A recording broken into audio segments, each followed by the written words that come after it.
my great pleasure, while our speaker is putting his phone on silent, to introduce our speaker, Matt Blake. Matt is an award-winning journalist and is a former crime reporter for the Daily Mirror and Independent. During his journalism career, he has covered everything from gang murder and police corruption to terrorism and serial killing, reporting from crime scenes, doorsteps, and courtrooms on some of Britain's most high-profile criminal cases. He once unknowingly interviewed a murderer in his own front room, which is an enticing story in itself. His story, House of Horror, which appeared in The Guardian and formed the basis of Hearth of Darkness, which incidentally I think is an amazingly good title, proved an international success, garnering more than 500,000 reads in its first week of publication alone. Hearth of Darkness. If your home had a dark past, would you want to know? Is going to be the topic of our discussion today. So, with that, I suppose we ought to start the conversation. And I think probably it would be helpful to our audience if you briefly summarized the situation in which you found yourself. Now, I'm going to go and say a couple of things, and then, So, roughly, you've gone through an unhappy divorce. Mm-hmm. You've got yourself a new house in Walthamstow, and you have been living there for approximately 2 to 3 months. That's right, yeah. And then various kind of events happen, which Correct. make you extremely puzzled and make you explore various hypotheses. So could you explain to our audience roughly how they happen, and kind of the steps on the way, the initial event, then the subsequent events, and so on, to that moment? Okay, well, if I start from the beginning, I moved into a house after a divorce. I had a young daughter. I still have a young daughter who was 2 at the time, and it began. It's hard to know when it began, because I think there was a sense of unease in the house already that a few people picked up on, but I wasn't sure if that was. I mean, obviously at the time, I think that's just a normal thing when you move into a new house, especially when when you first see it. I think I described it as it was in lockdown, the viewing, and it's a sort of a 15-minute speed date with a building to make the biggest financial decision of your life. Right, and I think everyone has had that experience, and that moment of walking into a new home that they've just spent £500,000 on, and you look around and none of the previous owners' stuff is there. There's these, the ghostly rectangles on the walls where their pictures were, and their lime scale in the toilet, and all that stuff. That's kind of it's weird, and it can be unsettling. And so I did experience that, but then I pulled up the carpet. Because the first thing my brother said to me was the first thing you do when you move into a new house is erase all evidence of the previous owners. And we started with the carpet. We pulled up the carpet and we found this burn patch on the floorboards beneath, a huge burn patch about the size of a double bed, which intrigued me and frightened me kind of in the same way. I did a Freedom of Information request to the fire brigade, and they told me that in 20 years, firefighters had visited my street 20 times. Of those 20 times, 6 were my house, or a quarter were my house, all within a 6-month period in 2008, which was freaky. So I asked around, and some of the neighbours who... there's quite a lot of regeneration has happened in that area, so not that many people were still... quite a lot of new families had moved into the street at that time, but one neighbour did remember, and she said, "Well, we used to call your house the firehouse, because the guy who lived there used to, as she remembered it, set fire to the house a bunch of times." And by the way, of the 6 call-outs, 2 of them were what they call primary fires, and I think 3 or 4 were hoax, like malicious calls, as they're called.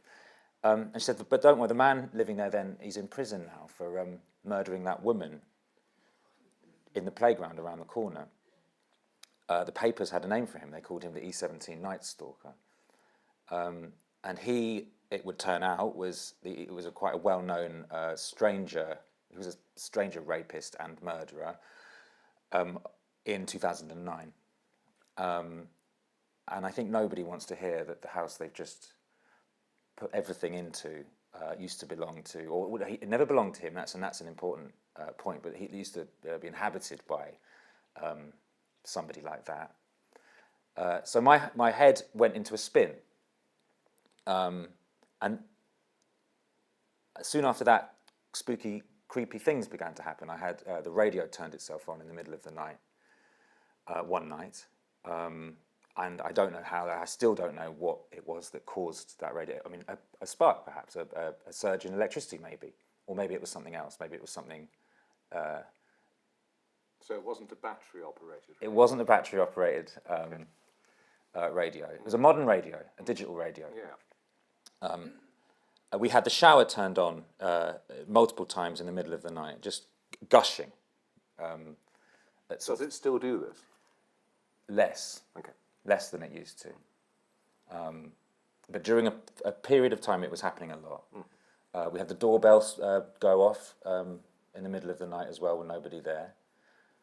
And all this kind of conspired to make me, to freak me out, really. And I then decided, as a journalist, to sort of go on a journey to try to understand all the ways in which, because I'm also, crucially, I don't believe in ghosts, I'm not religious, but it felt too weird that all these things were happening in this fairly short space of time after I had just found out that the house had such a dark ex-resident. So I looked for answers in science, mainly, but I also spoke to an exorcist from the Church of England. Turns out the Church of England has a team of exorcists around the country whose job it is to exorcise demons. But it's actually, I think, I shouldn't. I mean, I'm not. I kind of exorcised, not exercised. Yes, exactly. So I spoke to one. They call it the Deliverance Ministry in the Church of England, and it's quite hard to find, but it does exist. It took me a while. So yeah, and then I spoke to a psychic, a parapsychologist, a quantum physicist, a philosopher of coincidence. I think I could call him. I think he calls himself. You don't think he is that? No, Paul happens to know this, Alistair, who, by the way, because Paul does something similar. I think he would like to be called, Yeah. as in enjoying the title philosopher of coincidence. A geopathologist, which was about whether or not the ground can, in some ways, affect the health and well-being of the people living in a space. And I think that's kind of, I could just keep talking and talking, but then we would have run out of time. Yeah, Have I covered it? I think. I think you broadly covered it. So one thing which didn't quite come across in the book, and I suppose I'm intrigued by, and this is not casting shade, but I'm intrigued by, is that the house started doing things after you found out something about its history. Yeah. It wasn't that there was some collection of events which had occurred, then after a bit of delving you found out a history and so on. So I noticed that, I think maybe something that I'll introduce, so that you could go and say that part of the book. So as far as you know, none of the events relating to the E17 Nightstalker occurred in the house. Yeah, that's important. And as far as you know, we do know that the E17 Nightstalker is still alive and in prison and so on. So various ways in which I think because one of the things about the book is it has a very engaging, slightly horror movie start, because you start with the radio going off and then various sorts of events. So one of the things which is striking about the phenomena that you're pointing to is that none of the standard resolutions that one comes across in the horror movie tropes or with regard to poltergeist or something like that easily apply to it. No, I think that's right. Yeah. And so then I was intrigued about, and in a way the answer's obvious. I suspect most of the audience will find the answer obvious, but I'm still sort of intrigued by the steps you made. So you find out this very salient fact of the Nightstalker having had residence there for about a year, something of that kind. And that becomes then the organizing thing which the various explanations that you look at are relating to. Yeah. And I wondered, sort of, why was that in a sense a poltergeist substitute? So the standard poltergeist thing would be there's some unquiet spirit, and now what someone's got is we've got a range of phenomena, and the explanations which seem immediately salient is that there was an unquiet presence which is now departed. It felt that way at the time, and it really did feel that way at the time. And I would consider myself I would have called myself a skeptic before, maybe an open-minded skeptic. I mean, one of the things I've always sort of thought, and people will disagree with this, but I rather think that isn't the world a more interesting place with a bit of mystery to it? I could have just dismissed the whole thing and just said, well, it's, and I think lots of people would have just said, well, you know, it's a coincidence that this man lived in the house, and now this radio and these strange things are happening, but it's just a coincidence. And there was a chapter in the book which covers that. But I was interested in what other explanations I might be able to find that could help to explain ways in which the past can reach through time and affect the present in a material, kind of in a physical way. So that was really the point of the investigation, and kind of where it came from and why I did it. I don't know if it wasn't for the fact that I'm a journalist also, would I have... And a crime reporter. And a crime reporter. So, in a way, that made that hypothesis particularly salient. Yeah. Because the house has a large history before that point in time, much of which we don't know, and then there's a history afterwards as well, which one doesn't know too much about either. I did my best to look into the Yeah, no, house's I mean, past, that's part of the fascination of the book. But I mean, I was just... So, I mean, one thing I will then go and introduce, which is also present in the book, which is interesting, which you've touched on already, is that the Nightstalker figure seemed to have deliberately tried to set fire to the house. And he was living there with other people. But I don't think there's no particular evidence that he's necessarily wanting to sort of set fire to them or something like that. But it was deliberate on two occasions. We know that it was a deliberate... On two occasions. Because the fire, the fire reports, So, I mean, one, which we briefly talked about, one hypothesis which one could wonder about was whether he was also responding to those features of the house that you experienced. Maybe in a somewhat different way. And that would then make the phenomena more of a house-centered thing and less of this sort of character.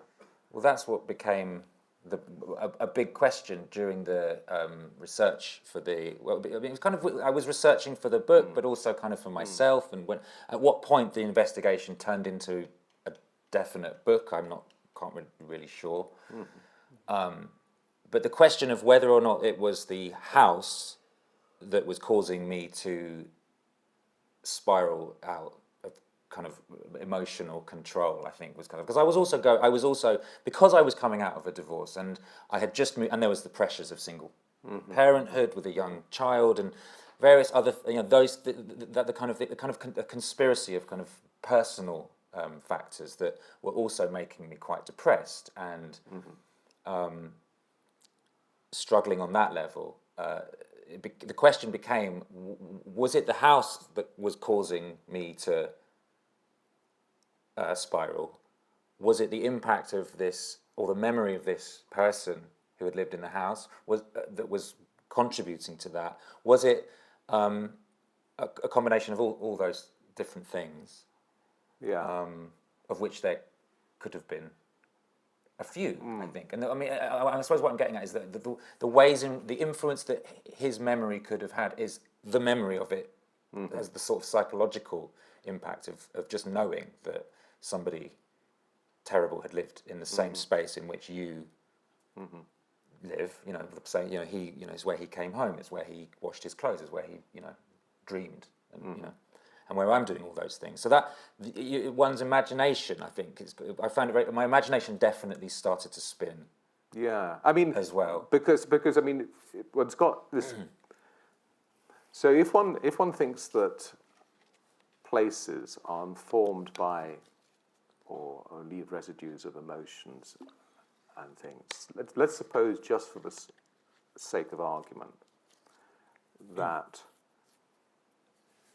his psychology interacted with the presence of the place quite strongly. There is also the fact that the house would have had years of people beforehand.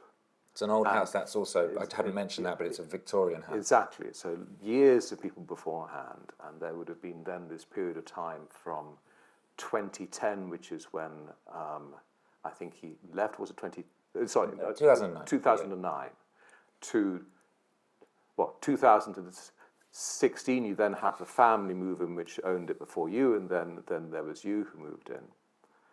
And if I suppose that none of those individuals had psychologies which were as influential upon the presence of the place. On the other hand, there are many of them. Yeah. And so one might think that the existence of these many organized psychologies doing the various things of their lives would also leave a residue on the place as well. Absolutely. And so I suppose what's interesting is you think about the various events in question. You think about whether those events would have been caused by this particular individual leaving it, then their impact could have been drowned out by all of the other people with their particular messy lives and unhappinesses and so on. Yeah. And one of the things which you might also not be aware of if you haven't read the book is that and I don't quite know the dates of this, but for some period of time, the house also was a cannabis farm. Yeah, it was the only house on the street where snow didn't settle, is what I was told. And when was this? When was the date of this? That was after, so that would have been in sometime around 2012. 2012. So when one thinks about the plague of rats and the plague of mice and the plague of slugs, which happened. Yeah, I didn't mention those, but that was some of those one might think, well, those features, maybe the cannabis farm was completely. Yeah. So I wondered which of the various, and this might be useful. I don't know if it's not helpful. Then we can think of another question, but. The events which were, in a way, were the most inexplicable to you, the most serious, and the ones that you found hardest to come to grips with, which would you single out? I think in some ways it's difficult to say, because on the one hand the radio turning itself on was frightening. I mean, it was 3:00 in the morning.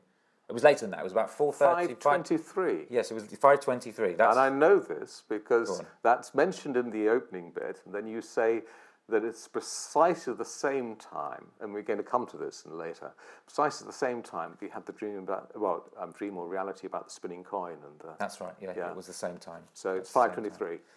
So thank you for reminding me of that. It was, and I woke up at I think the spinning coin was probably the weirdest and the creepiest moment, but that happened towards the end. I woke up with a coin spinning on the bedside or the chest of drawers that's beside the bed. And this happened. It was there.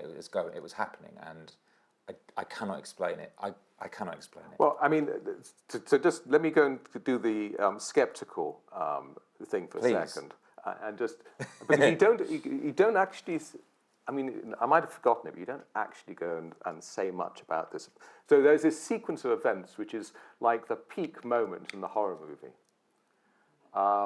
where you are asleep, you wake.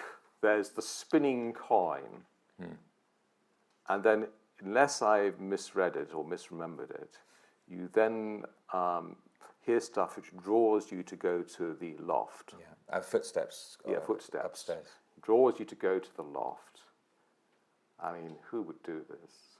Go to the loft, pull the stairs down, having only visited the loft about 3 times, go up those stairs and look into the blackness, and it's quite a sort of not a very tall loft, and feel that there's something looking at you and a presence there, and then an arm which is not yours pulls the light on, then sees not a lot, and then you go back to bed. So the skeptic... It was my arm, but it felt like it was. Yes, I know. Yeah. So the skeptic might say about that bit, and you often address that in other things. Why wasn't at least parts of that a dream? It may have been. So that's the one which is slightly left unclear. And I'll go into 2 ways in which it could have been a dream. Yeah. One, the entire sequence could be a dream. You wake up in the morning and you recollect that, and you just put the coins by your bed. You'd empty your pockets, as you said. You might have left a 10p there, and so you do that. The second version of events would be you actually have a dream of a whole sequence of things, perhaps of a sound outside, which you actually dream a coin spinning. You then wake, see the coin flat. You are psyched out by that. You go up to the loft. You have a veridical experience of there being this sort of presence up there, but you're in that kind of thing. And then, so that, I just kind of wanted to know more about what you think is the most plausible sort of thing. It wasn't a dream.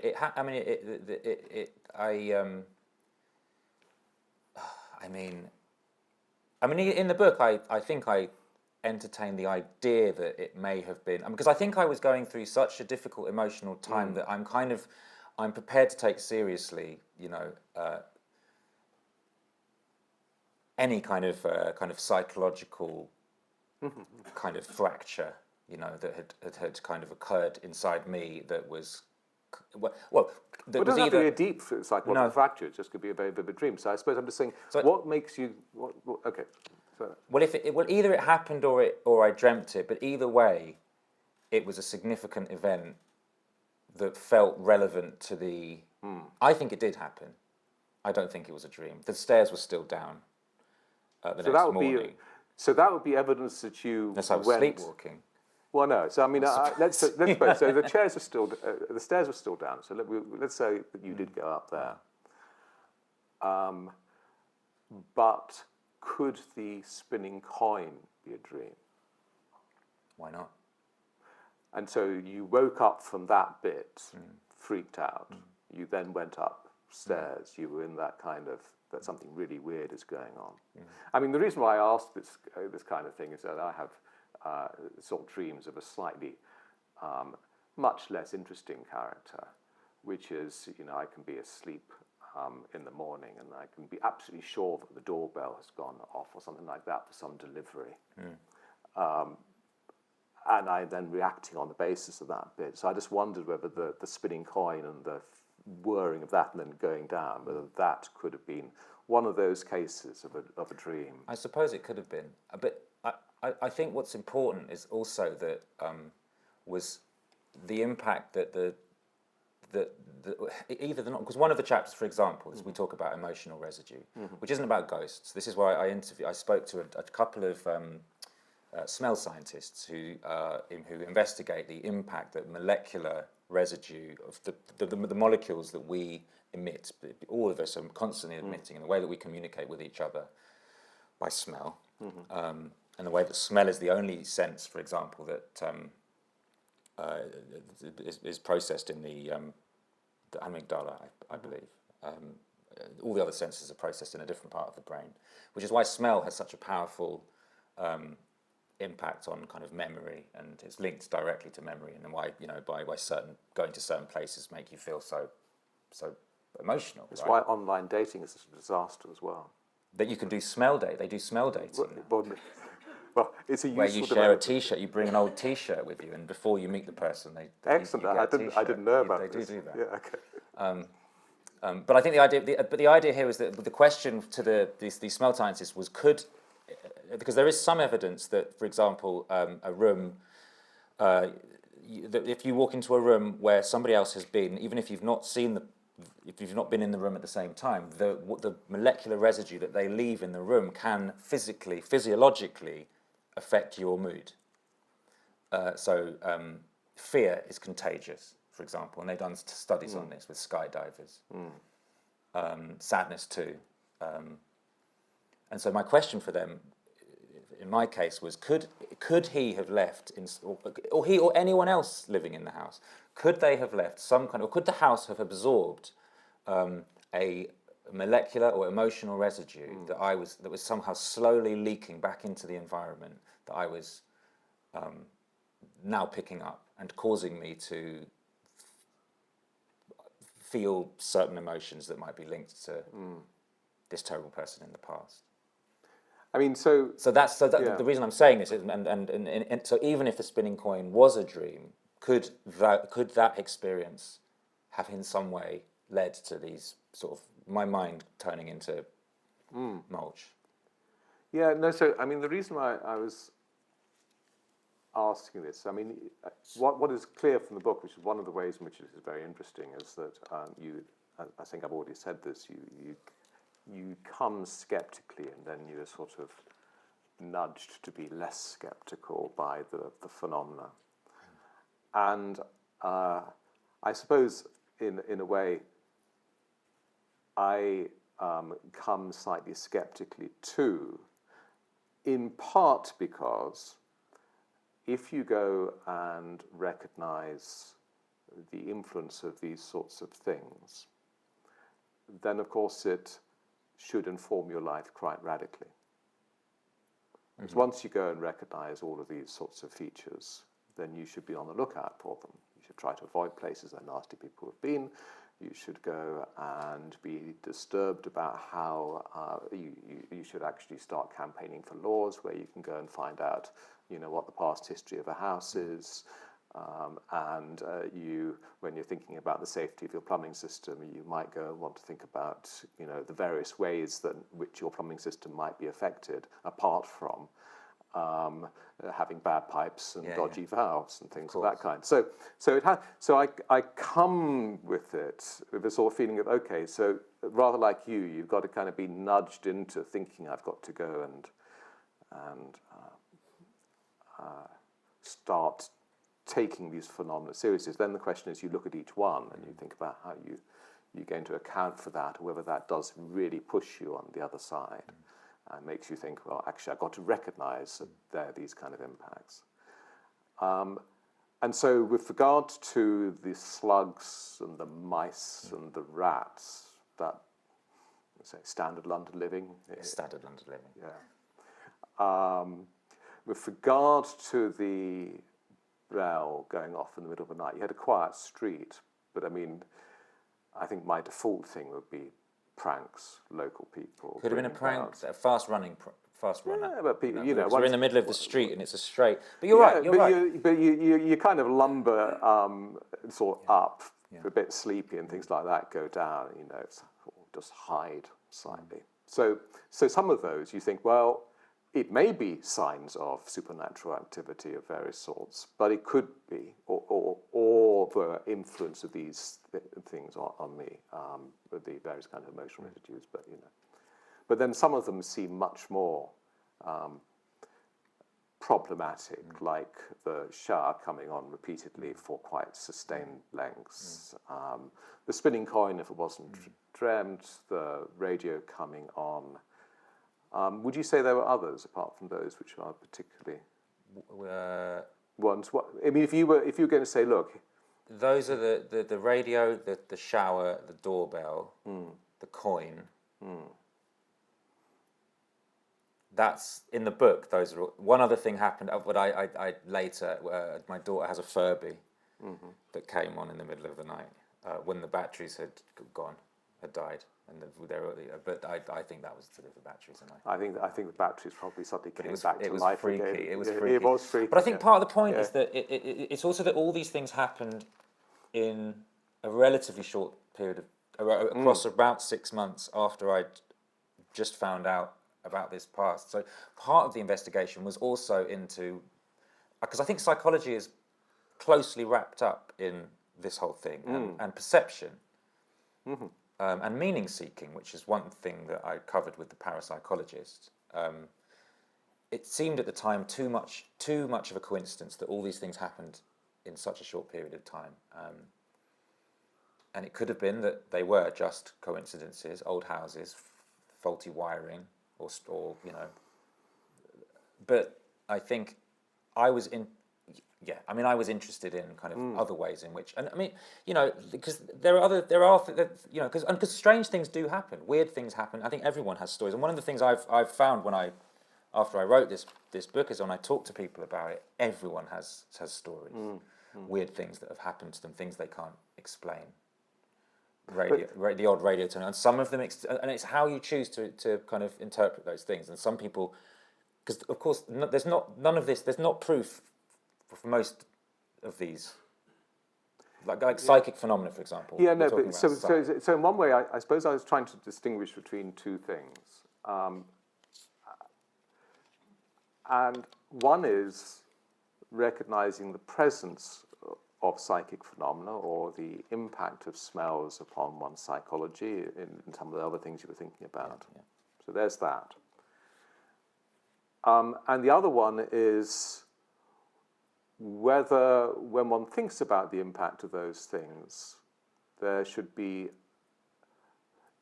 should make sense or be organized. So you've got the phenomena that you have in the house.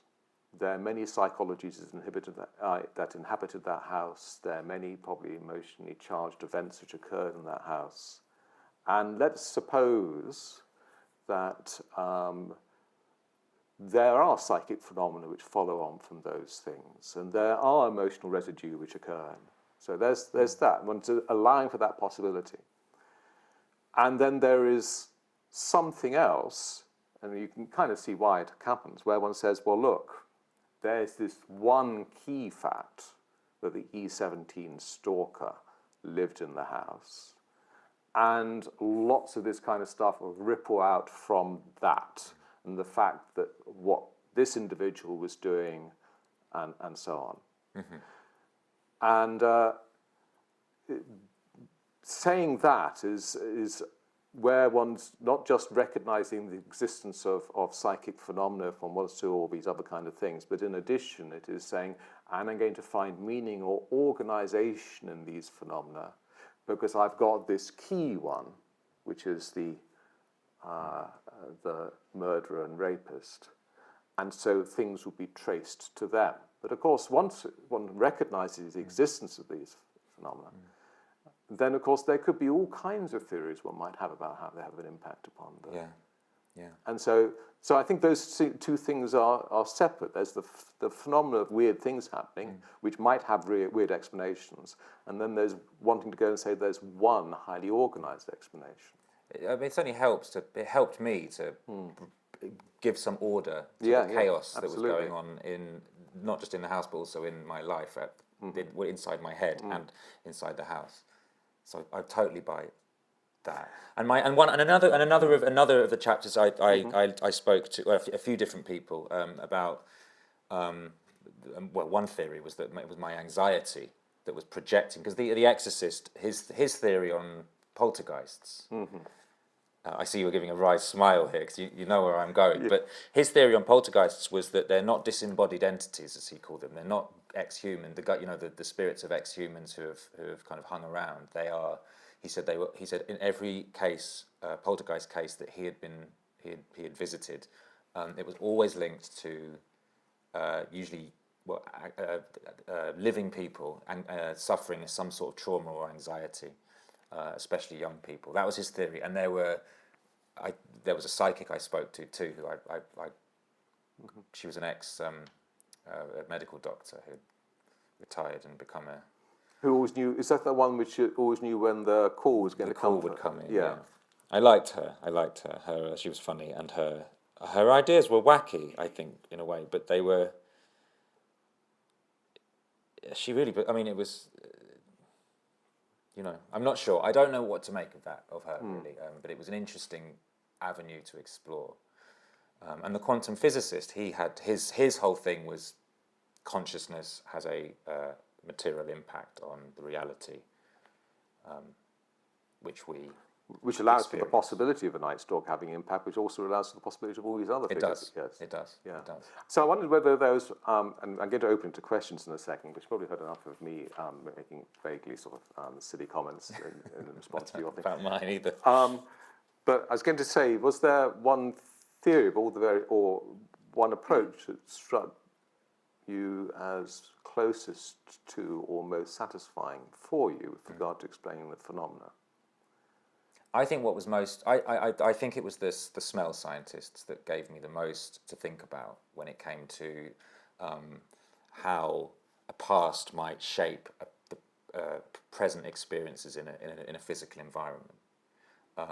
And 10 years is a long time, and both the smell scientists wouldn't pin their reputation on the fact that human emotional molecules could linger in an environment for 10 years, but they have categorically proved that they will linger in an environment for hours, days, depending on the environment, depending on the material that the wallpaper is made of, say, for example. Or there are a lot. I mean, the more factors you bring in, the more kind of unknowns there are, the more variables there are. But the smell scientists, in a way, they are part of an explanation where they are explaining the phenomena by the influence upon your experience, aren't they? Yeah, and this is crucially not ghosts or not. This is not lingering energy, which is not something I do cover that, but it's not something I was particularly. So then I mean, just give a sort of tangible example of how there would have to be steps in that explanation. Then, so suppose you've got this idea that people leave their emotional residue as smells around a house. And your daughter Jasmine and you would have both picked up a smell, which would have led you to collectively hear what did not happen, namely the radio going on at 5:23, playing your favourite pulp song. And I suppose, I mean, is that what you are inclined to think? Or if you say, well, because, I mean, if one's thinking about the phenomena, one's got the radio, one's got the rats, one's got the slugs, one's got the mice, one's got the showers going on. Are they all explained by smell? No, but that's not the point, because I think that it could be any one of the different explanations that I found, or a random confluence of them of some of them. Some of them may have been purely coincidence. Some of them may have been caused by. It could have been caused by my own a sort of a physical manifestation of my own anxieties, which is what somebody suggested. And she said that the fact that it was playing one of my favourite songs was significant because she, in her words, what did she say? Your subconscious is what's driving the bus, and she says it has strange ways of looking after you, or of sort of speaking to you through your physical environment. And she believed that your subconscious she believed that one explanation could be that my subconscious had kind of reached out and turned the radio on in some way to somehow sort of soothe me, perhaps, because I was going through a difficult time in the house. Although she was worried that you were asleep at the time. She thought it would be more likely if I was awake, because it wouldn't have worked if I didn't. It only works if I experience it happening. So let me go and say how the smell hypothesis is a puzzling one. It's not that I'm not trying to cast shade on it exactly, but I'm just sort of. So you still live in the house. Mm-hmm. The shower sometimes still goes on in the way that it did before. And presumably that's not just an experience of you, but it's an experience of you and whoever's in the house at the time. Mm. And so if one's, at least as if I've understood the smell hypothesis correctly, then the explanation for why it comes on less frequently is that you've the smells have got diluted over time, you've cleaned up even more, you've permeated the house if your own smells and things like that. You've had other people there. And so you hallucinate less that the shower's on. That's one And the others hallucinate, who do it, are all picking up on the same smell, and they hallucinate less now as a result of that. And yet, I guess, you observe the wet residue from the shower. And could take anybody into the house and say, you notice here, the shower's wet at the moment, or something like that. And we haven't, it would have to be a rather early morning caller, but, we haven't actually had our showers today. I'm terribly sorry. And they would see the wetness, or feel the wetness, and either, with regard to the smell hypothesis, one would have to go and conclude that they were picking up on the same smell, the hallucination that they were having was of the wetness. Or one would say it wasn't a hallucination because the wetness is an indication the shower went on previously. It could have been, yeah. So I suppose, some of those phenomena, I find that harder to understand. So do I. Okay. I think I would say that the shower is just as likely. Pipes. Pipes do strange things. They do. And that would have been at the time my. Right. That doesn't mean it wasn't incredibly freaky when it happened, and sort of symptomatic of a wider kind of like emotional malaise that I was going through at the time. I've spoken too long. I slightly eroded your questions. It's now time for people's questions. I apologise for that. And we've got a speaker over there. Could... Thank you. I found that absolutely fascinating. 3-pronged things which stick in my mind. First of all, with the sense scientists, the smell scientists, could it be the marijuana still in the body of the building, oozing out? I hadn't really thought about that, but it's a good question. Right. Why not? Why not? Secondly, all these things that happened to you within 6 months of moving in. It was a grief. You were grieving all sorts of things. And when people are grieving, all sorts of weird things happen to them. Really do. That don't make any sense. Yeah. And you look back 2 years later and you think, what the hell happened there? Yeah. And it's all just bizarre. Yeah. And the other thing was, if you'd not found that this E17 bloke had lived there, would you have put these interpretations onto what happened? We were discussing this before we came here, and I think that question is fundamental to this story. And the answer is I don't really know. Would these things have happened if I hadn't have known about the house's past? The psychic would say no, because her answer was that in a lot of these cases, grief or trauma is what can cause these strange things to happen. But then it could be that they would have happened anyway, and I would have just dismissed them as electrical surges, funky pipes, and a dodgy doorbell, And I'm fine with all those explanations as explanations for what happened. What was strange was that they all happened when they did, in light of what I had recently found out. And perhaps I wouldn't have been anywhere near as freaked out by them if I wasn't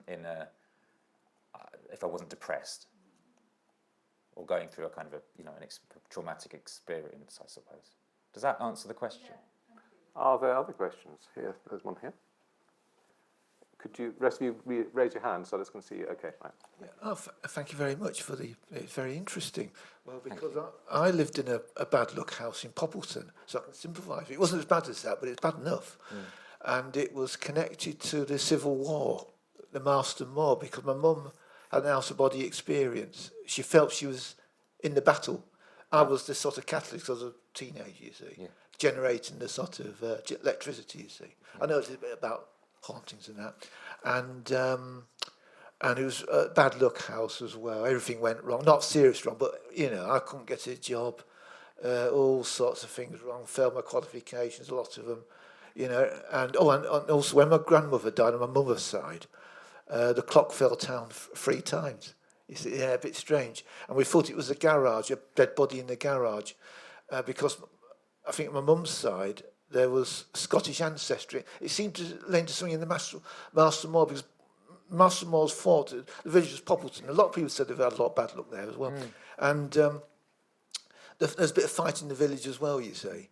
And it all stemmed from that, because that was held by Cromwell. I think the rest of York was held by the Royalists. I felt connection to that. And we moved, 40 years ago. Thank God for that. Our house now is okay, and the house before was okay as well. So I sympathise with it. It's nasty when you live in a house like that.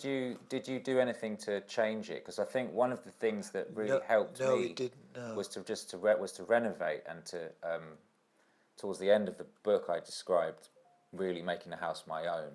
Because I'd say this before, so other people want to ask questions quickly, but I also visited some other people that had lived in houses with dark pasts, and one of them was, a lot of people will remember Dennis Nilsson, who was a serial killer in London, and I visited the house of, he lived in 2 houses, and one of them was in Cricklewood in West London, where he'd murdered up to 12, or maybe more than 12 young men. Yes, I know, yeah. Really, really great. I mean, maybe the most serious serial killer certainly in London. Yeah. So this is the darkest house. I mean, this is the house with as bad a past as it can possibly have, and the people were completely fine with it. I said to them, they were this young couple, a Portuguese man and a French woman, young couple with a small daughter. Beautiful, they'd made it beautiful, but their bedroom was his living room, and it was the room in which they slept, that he had garroted. I don't know if this would pass the water. There was no children here, but he had strangled at least 3 men, drowned them in buckets, done all kind of awful things to them. Not to mention other things that he did to the bodies. Buried them under the floor. But everyone knows what he did. They were fine with it, completely fine. And he said, "It's what you choose to believe." Maybe that they weren't receptive to strange phenomena, but. But if one believed in the existence of, emotional architecture to disturbing phenomena in the house, then one would expect that to occur in that house too. They might not care about it, or they might not notice it if it was small enough. I love this idea that there's these wonderfully oblivious people, and you've got maybe they tappings on the thing, and the shower's running, and things like that. And everybody says, "Oh, you left the shower, and haven't you, dear? You turn it off," or something like that. So, who have we got? We got somebody here first, and then the person at the back. So, come forward. Yeah, raise your hand. Yeah, there we are. That was a really intriguing conversation. I was just Googling and I found out carbon monoxide poisoning to sometimes cause hallucinations that then go on to much serious problems. So I was wondering if that was something you ruled out. I was also wondering if your daughter went through something similar that you did, that she may or may not be open to speaking about with you, and then by extension to the rest of the audiences. And thirdly, this is a very funny question actually, since you have sort of made amends with it, have you tried being sort of friends with the thingy and just turned it into your personal Alexa at this point? Friends with who? The entity was this. Oh, I see what you mean. Well, I don't think it's an entity though, because I think that way, I don't buy the idea of ghosts as like, kind of. There was Gary the ghost. There was Gary the ghost. We called him Gary. That we made up as a joke. We called him Gary, but I think that was really just a kind of, if you can take his power away, I suppose, or take the experience's power away by making it funny. Yeah. It didn't work, but we tried. Is this because you have a sort of thing about the name Gary as opposed to... Maybe I think Gary's a funny name, but I don't... Sorry if there's anyone called Gary here. Okay. Have you finished answering? I think so. The carbon monoxide thing, no, there wasn't. There was also gas. I had gas experts test for leaks and things like that. There wasn't any of that. I also have carbon test alarm as well. I have a couple of those in the house. Maybe the ghost turned it on. Maybe the ghost turned it on. You know, maybe it was Gary. Right. Okay. So, And my daughter, I'll say, was very small and didn't really show any kind of, and I didn't talk to her about it, and she seemed okay. Thank you. It does sound like it wasn't a great start to your life in that house, and it sounds pretty awful. But given that you're still there, what turned it around? What was it? Or was it a combination of things and a combination of people you talked to? Excuse me. Because it sounds like you did talk to quite a lot of people about this. Yeah. Was it one thing? I'm interested to know what made you want to stay. It was one of the things that, well, first of all, I've written a book about this now, so I'm not sure I'm ever going to be able to sell the house if I wanted to. You didn't put the address in there. I was very careful about the address. Yes, I know. I'm keeping that to myself. But it was the guy who, I mean, I think time made a big difference. I think I'm happy to say that the divorce has worked out fine. I'm good friends with my ex-wife and her, she's Jasmine's mum. She came over and smudged. Also, she burned sage in the house for me as well, which I don't know if that helped or not, but perhaps metaphorical. Perhaps. But it was one of the things that the Dennis Nielsen couple told me. It was about reclaiming the space as your own, is what he said. Renovate. So I did as best as I could to make the house mine and really just like inject as much of us into the space with paint and pictures, but also just I think I hope this doesn't sound too woo woo, but just like I think love is the answer, really, and I think just being happy and creating memories and good experiences really made a big difference to the property, and maybe that does help to explain, or maybe that does kind of point more towards me as the agent of, and all my anxieties as the agent of some of what was going on. If that helps, if that answers the question. But still, the shower keeps coming on. Have you brought the plumber back in? He came and looked. He checked. Have you changed the shower? Same shower, but you see, I'd be tempted. It was a new shower. It was the guy. It was it was a new shower. It wasn't the same shower that the Nightstalker would have used. Was it a new shower that you installed, or the previous family installed, or I installed it? You installed it. Yeah. I had the same plumber who had installed it come round to check. Okay. And he said it didn't. He said it was fine. He said it seemed fine. But I mean, the pipes are old. I mean, he didn't re-pipe the whole house. So I'm leaning towards pipes here. But it does happen less, which is interesting. It doesn't happen regularly, and it did happen a lot, and it happened a lot, and it doesn't happen as intensely. Okay. As it did. We have another question here. I wanted to ask a question. It's really nothing to do particularly with this book, but it's about the experience of writing. And I think it's a really well-written book. Thanks. But it's a very one-off, unusual book. So I'm interested to know, what are you looking to write next? I hate that question. But it's funny enough. You can kill it now. You can describe it in detail, and then it'll die in your mind. I'm really interested in. I'd like to do. At the moment, I'm looking at. I don't know if this will become a book just yet, but I'm quite interested in. I'm quite interested in synchronicity in the Jungian sense, which is, the sort of meaningful coincidences that cannot be explained by chance. That doesn't mean that they are explained by the paranormal necessarily, but it's the meaning that we attribute to wild, weird things that happen. And just this morning, I was reading a story. I don't think this is an example of synchronicity, but it's an interesting story. I don't know if you saw this in the news today about this time capsule in southeast London that was dug up underneath a statue. They pulled up. Did you see this? They pulled up this statue in Crystal Palace Park, and they found this time capsule. And there was a letter and some money. It was about 4 shillings, and it was from dated 1965.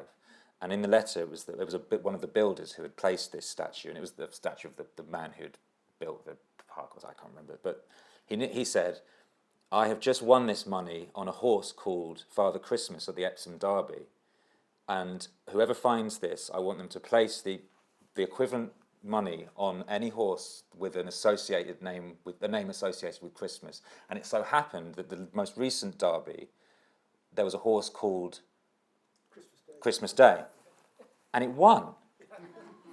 This on Saturday. I don't know if that's what the books will be about, but I was thinking, and I thought, what a wild story, and I'd really like to track down the guy who wrote that letter. So that's the start of some kind of a story, I hope, but we'll see. All right, we still have time for some more questions. Does anybody have any questions they want to raise? Yes, there's one over there. Did you get your house exercised? I was really interested by that. No. I didn't do it because the truth is, we did. You can't say smudge because that's the Native American process that involves more than just burning sage. But as I said, we burned sage. That's probably the closest we came to exercising it. I in the book I describe it as an exorcism of sweat and dust, and paint. That was the exorcism. But I didn't get someone round from the church to do it, and I partly didn't do that because I just didn't. I sort of didn't want. I didn't want to believe that would help, if that makes any sense. And it's not that I don't respect the process, it's more that I just didn't feel like, in having that, it was almost kind of, at the time, admitting to myself that this could be something supernatural. And I wasn't prepared to I tried hard to not allow my mind to sort of tumble down that rabbit hole. Yeah, I can see if that answers the question. Because I'm not religious, and it's not to say that I don't. I loved he's now the dean of Llandaff Cathedral in Wales, and he's one of the C of E's leading Deliverance ministers. Were they trying to encourage you to have it done? No, he was. He wouldn't have come because it's not his patch. Yeah. So he told me if I was going to have it done, I'd need to talk to my local diocese, and I did send an email to him to the local, who I gather was the local, but he never replied to my email, and I didn't bother to chase it in the end. Please, not to. Yeah. Yes, here's a question over here. Yeah, thank you for that. I found it fascinating. Thank you. Just two things. First of all, have you looked into ley lines, and were there any ley lines near the property that you bought? Because I've come across this in the past where ley lines have crossed, and where they've crossed, there have been issues there, supernatural or otherwise, as you would like to interpret them. Another thing crossed my mind about talking about the atmosphere in which you were living. Things like moles and mushrooms, they can also cause hallucinogenic things if the house was damp. Yeah. And also, just to say, I'm a priest in the Church of England, so I'm sorry. Forgive me if I'm sorry if the exorcist never got around to you. Well, you can have a word with him. I'll see you afterwards. He's a great guy, though. I've visited I've heard him, about actually. the guy in Llandaff, yeah. I didn't. There are no ley lines in the area that I did look at. What best as I found a map that I don't know how reliable it was, really, to be honest. I also was kind of wary of going down the folklore, because ley lines aren't, and there's stone tape theory that a lot of people have told me about, have mentioned to me.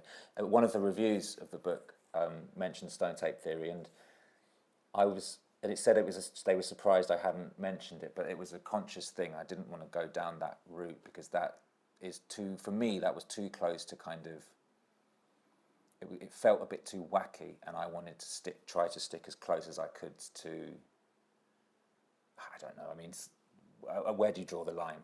I think I felt like I had to try and find a line to draw somewhere, and stone tape was this. And I think ley lines were probably on that side of it as well for me. I'm kind of interested in ley lines, though, and I'm kind of interested in the idea of, I don't really understand them either. I don't think anyone understands them, do they? But I'm not really answering the question. I chose not to go into that for the book, but also there weren't any that I'm aware of in the street. But there's no. There was no scientist I could find that would talk to me seriously about ley lines. I think was probably the other issue. Right, and I think I need to stop things here. Please thank our speaker. Thank you, Matt, for this fascinating talk, and for answering so many great questions from our audience members. I'm sure many of you here today will be keen to get a copy of Matt's book, which is available to buy from our independent bookseller, Fox Lane Books, and Katie will also be signing books. Thank you for attending today's events. Be sure to check out what else is coming up on the festival programme. Thanks for coming.